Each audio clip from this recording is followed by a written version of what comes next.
Christian ଏହାର ଅର୍ଥ କ'ଣ ଅଟେ? ଖ୍ରୀଷ୍ଟିଆନ କାହାକୁ କୁହାଯାଏ? ପ୍ରଥମ ଥର ପାଇଁ କେଉଁଠାରେ ଓ କାହିଁକି ଏହି ନାମର ବ୍ୟବହାର କରାଯାଇଥିଲା? ଆସନ୍ତୁ ଆମ୍ଭେମାନେ ଦେଖିବା ପ୍ରକୃତରେ ବାଇବଲ ଖ୍ରୀଷ୍ଟିଆନ ବିଷୟରେ କ'ଣ ପ୍ରକାଶ କରୁଅଛି।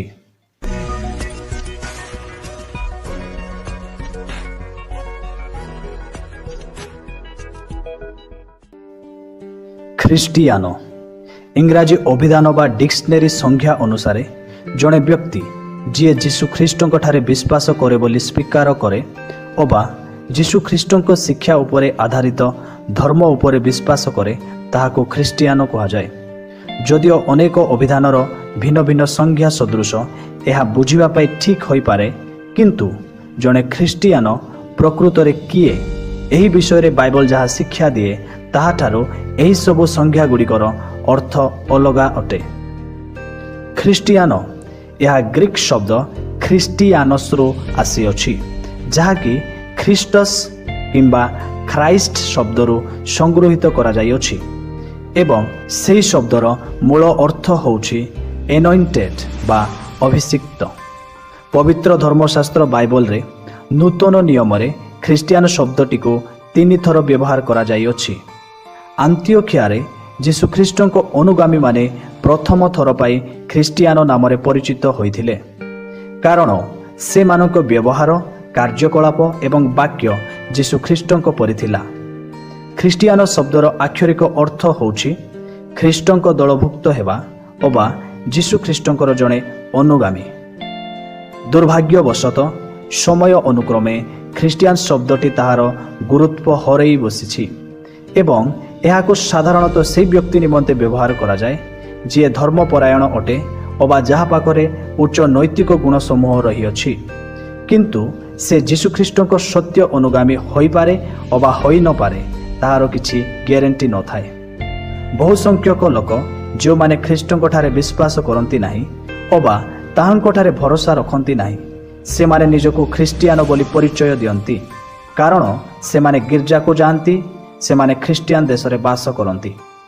କିନ୍ତୁ ଗିର୍ଜାକୁ ଯିବା, ନିଜଠାରୁ ନିମ୍ନତର ଲୋକମାନଙ୍କର ସେବା କରିବା ଅବା ଜଣେ ଉତ୍ତମ ବ୍ୟକ୍ତି ହେବା, ଏହିସବୁ ଜଣେ ବ୍ୟକ୍ତିଙ୍କୁ ଖ୍ରୀଷ୍ଟିଆନ କରିନଥାଏ। କେବଳ ଗିର୍ଜାକୁ ଯିବା ଦ୍ୱାରା କେହି ଖ୍ରୀଷ୍ଟିଆନ ହୋଇପାରିବ ନାହିଁ। ଯେପରି ଜଣେ ବ୍ୟକ୍ତି ଗ୍ୟାରେଜକୁ ଯିବା ଦ୍ୱାରା ଗୋଟେ ଗାଡ଼ି ହୋଇଯାଏ ନାହିଁ, ସେହିପରି ଗିର୍ଜାର ସଦସ୍ୟ ହେବା, ସର୍ବଦା ଉପାସନାରେ ଯୋଗ ଦେବା ଦ୍ୱାରା ଓ ଗିର୍ଜାର କାର୍ଯ୍ୟ ପାଇଁ ଆର୍ଥିକ ଦାନ ଦେବା ଜଣେ ବ୍ୟକ୍ତିଙ୍କୁ ଖ୍ରୀଷ୍ଟିଆନ କରିପାରେ ନାହିଁ। ବାଇବଲ ଶିକ୍ଷା ଦିଏ ଯେ ଉତ୍ତମ କାର୍ଯ୍ୟ ଦ୍ୱାରା ଆମେ ଈଶ୍ୱରଙ୍କ ଗ୍ରହଣୀୟ ହୋଇପାରିବା ନାହିଁ।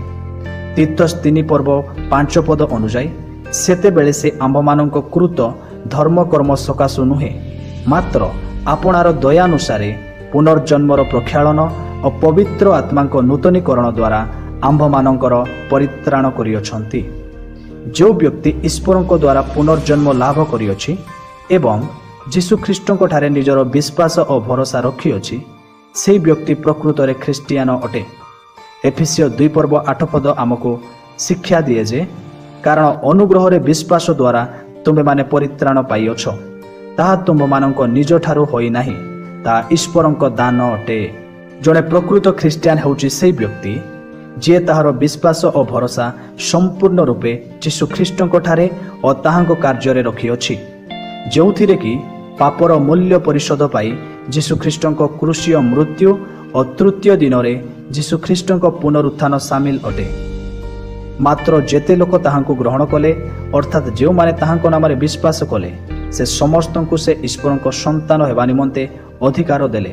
ସେମାନେ ରକ୍ତରୁ, ଶରୀରର ଇଚ୍ଛାରୁ ଅବା ମନୁଷ୍ୟର ଇଚ୍ଛାରୁ ଜାତ ହେଲେ ନାହିଁ, ବରଂ ଈଶ୍ୱରଙ୍କଠାରୁ ଜାତ ହେଲେ। ଜଣେ ପ୍ରକୃତ ଖ୍ରୀଷ୍ଟିଆନର ଚିହ୍ନ ହେଉଛି ଅନ୍ୟମାନଙ୍କୁ ପ୍ରେମ କରିବା ଏବଂ ଈଶ୍ୱରଙ୍କ ବାକ୍ୟର ଆଜ୍ଞାବହ ହେବା। ଜଣେ ପ୍ରକୃତ ଖ୍ରୀଷ୍ଟିଆନ ହେଉଛି ଈଶ୍ୱରଙ୍କ ସନ୍ତାନ, ଈଶ୍ୱରଙ୍କ ପରିବାରର ଜଣେ ସଦସ୍ୟ ଏବଂ ଯିଏ ଯୀଶୁଖ୍ରୀଷ୍ଟଙ୍କଠାରେ ନୂତନ ଜୀବନ ପାଇଅଛି। ସିଏ ପରମେଶ୍ୱରଙ୍କର ରଚନା ଅଟେ, ଯେ ସମସ୍ତ ସତ୍କାର୍ଯ୍ୟ କରିବ ବୋଲି ଈଶ୍ୱର ପୂର୍ବରୁ ଆୟୋଜନ କରିଥିଲେ, ଆଚରଣରେ ସେହିସବୁ ସାଧନ କରିବା ନିମନ୍ତେ ଖ୍ରୀଷ୍ଟ ଯୀଶୁଙ୍କଠାରେ ସୃଷ୍ଟ, ଅର୍ଥାତ୍ ସେହି ଖ୍ରୀଷ୍ଟିଆନ ବ୍ୟକ୍ତିଙ୍କର ଆଚରଣ ଦ୍ୱାରା ଖ୍ରୀଷ୍ଟଙ୍କ ସ୍ୱଭାବ ପରିଲକ୍ଷିତ ହୋଇଥାଏ। ଯୀଶୁଖ୍ରୀଷ୍ଟ ଏହାକୁ ସ୍ପଷ୍ଟ ଭାବରେ ପ୍ରକାଶ କରନ୍ତି ଯେ ମୋ ଜଗତର ଜ୍ୟୋତି ଯେ ମୋହର ଅନୁଗମନ କରେ ସେ କେବେ ହେଁ ଅନ୍ଧକାରରେ ଭ୍ରମଣ କରିବ ନାହିଁ, ବରଂ ଜୀବନର ଜ୍ୟୋତି ପାଇବ। ଏକ ବାସ୍ତବିକ ଖ୍ରୀଷ୍ଟିଆନ ନିଜର ଜୀବନଶୈଳୀ ଦ୍ୱାରା ତାର ବିଶ୍ୱାସର ପ୍ରମାଣ ଦେଖାଇଥାଏ। ଆପଣ କ'ଣ ପ୍ରକୃତରେ ଜଣେ ଖ୍ରୀଷ୍ଟିଆନ ଅଟନ୍ତି କି? Are you really A Christian? ଏକ୍ଜାମାଇନ୍ ୟୋରସେଲ୍ଫ। ନିଜକୁ ପରୀକ୍ଷା କରି ଦେଖନ୍ତୁ।